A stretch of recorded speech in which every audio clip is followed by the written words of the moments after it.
ભાવનગરમાં ગતરાતે ગાજવીજ સાથે અંદાજે 4.5 ઇંચ જેટલો વરસાદ વરસતા કાળિયાબીડમાં આવેલી સાગવાડી સોસાયટીમાં દર વર્ષની માફક આ વર્ષે પણ પાણી ભરાયા હતા, જે ઘટના બનતા સ્થાનિક કોર્પોરેટર ભાર્ગવ ભટ્ટ ચાલુ વરસાદે દોડી ગયા હતા અને પાણીના નિકાલ માટે કામગીરી શરૂ કરવામાં આવી હતી.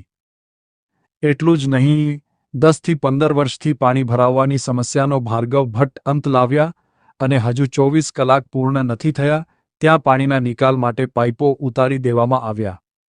સ્થાનિક રહેવાસીઓ ભાર્ગવ ભટ્ટની કામગીરીને લઈને ભરપૂર વખાણ કરતા હતા. આજરોજ તારીખ 7/7/2026ના મ્યુનિસિપાલિટીવાળાએ અમારે જે પાણીનો પ્રશ્ન હતો એ સાવ દૂર કરવા માટે પાઇપલાઇનો આવી ગઈ છે, જો તમે જોઈ શકો છો, અને એ પ્રોબ્લેમ અહીંયા રહેતા લોકો માટે સોલ્વ કરી દેવામાં આવ્યો છે. રોજ ખૂબ જ વરસાદ આવેલ કાળિયાબીડ વિસ્તારમાં સાગવાડીમાં, ત્યારે અમારા નગરસેવક ભાર્ગવભાઈ ભટ્ટે વિઝિટ કરીને આમ પરિસ્થિતિ જોઈ હતી. ખૂબ જ પાણી ભરાયું હતું અહીંયા. આજે તાત્કાલિક તેમણે અમારા ડ્રેનેજ વિભાગના કાર્યપાલક ઇજનેરશ્રી તથા એડિશનલ સિટી એન્જિનિયરને બોલાવી તેમને પરિસ્થિતિનો ખ્યાલ કરાવી અને તાત્કાલિક આજ રોજ પાઇપલાઇનનું કામ ચાલુ કરાવેલ છે.